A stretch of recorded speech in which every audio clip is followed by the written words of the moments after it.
Y a-t-il une intention de baisser le pantalon devant le Maroc et de tourner la page du consul du Maroc en remisant aux oubliettes la grave insulte qu'il a proférée à l'encontre du pays hôte dans une rue d'Oran, et ce en plein Ramadan, mois de paix et de réconciliation?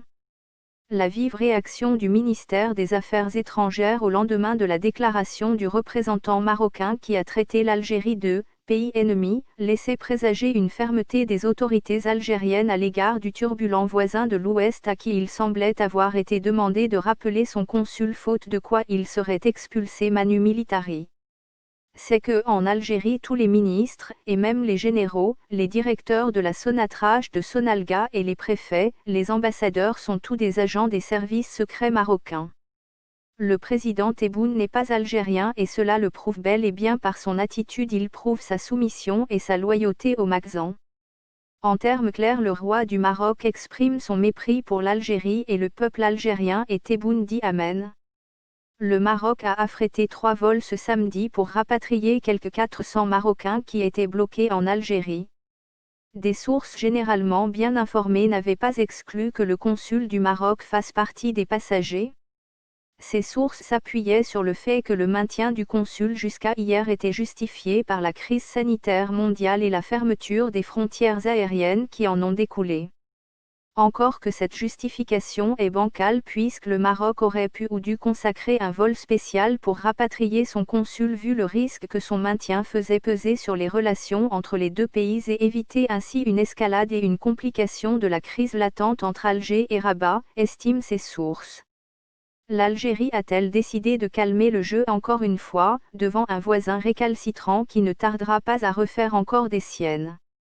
Ce n'est pas la première fois que le régime monarchique de Rabat s'adonne à de telles pratiques qui détruisent tout espoir de voir le Grand Maghreb se construire enfin, relèvent nos sources, qui ne s'expliquent pas cette permissivité d'Alger qui ne fait qu'encourager le Maghzan à persévérer dans son attitude hostile.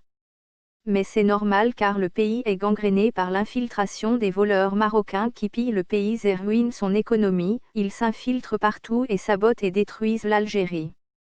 Non seulement le dossier du consul du Maroc à Oran semble avoir été refermé, mais la cooptation scandaleuse d'un nouveau secrétaire général à la tête du parti historique du Front de Libération Nationale a eu l'effet d'un séisme dans le pays.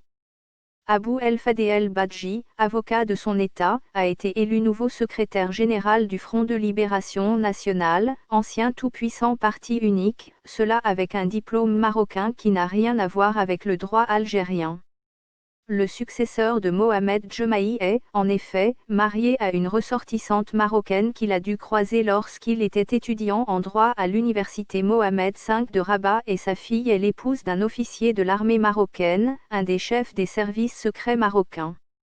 Cette aberration a soulevé un tollé général sur les réseaux sociaux mais également au sein des institutions de l'État qui ne comprennent pas comment une telle énormité a pu se produire. Étant donné l'état de corruption en Algérie, il est facile de s'acheter une fausse identité ou un faux certificat de naissance pour les services secrets marocains. Il semble bien que Abou El Fadel Badji soit un infiltré marocain. De plus, un candidat algérien a été empêché de se présenter à cette élection sous prétexte du Covid-19. Il est revenu avec un certificat de non-contamination mais a été empêché de rentrer pour participer à cette élection. Comment un parachuté imparfait inconnu a pu être élu à la place d'homme politique connu et expérimenté? Comment un jeune totalement inconnu se retrouve président du Front de Libération Nationale avec des diplômes marocains? Donc les diplômes marocains sont reconnus en Algérie mais pas les diplômes algériens. De toute évidence, ce simulacre d'élection est une mascarade. L'infiltration est une des armes utilisées par le régime monarchique de Rabat, dirigé en façade par le roi Mohamed VI, mais dont les actions sont, en réalité, l'œuvre de l'omnipotent André Azoulay, général du Mossad, connu pour ses accointances avec le lobby sioniste et son hostilité maladive envers l'Algérie. Au lieu donc d'expulser le consul du Maroc à Oran, c'est un cheval de Troie que l'Algérie vient d'introduire au cœur même de son symbole le plus fort, le Front de Libération Nationale. Ultime insulte aux martyrs. Mais bon, Ben Bella était marocain, Tebboune est marocain, Bouteflika était marocain.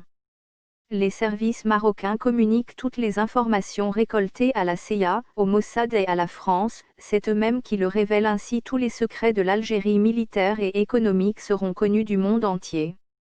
Le ver est dans la pomme. L'ANPNU,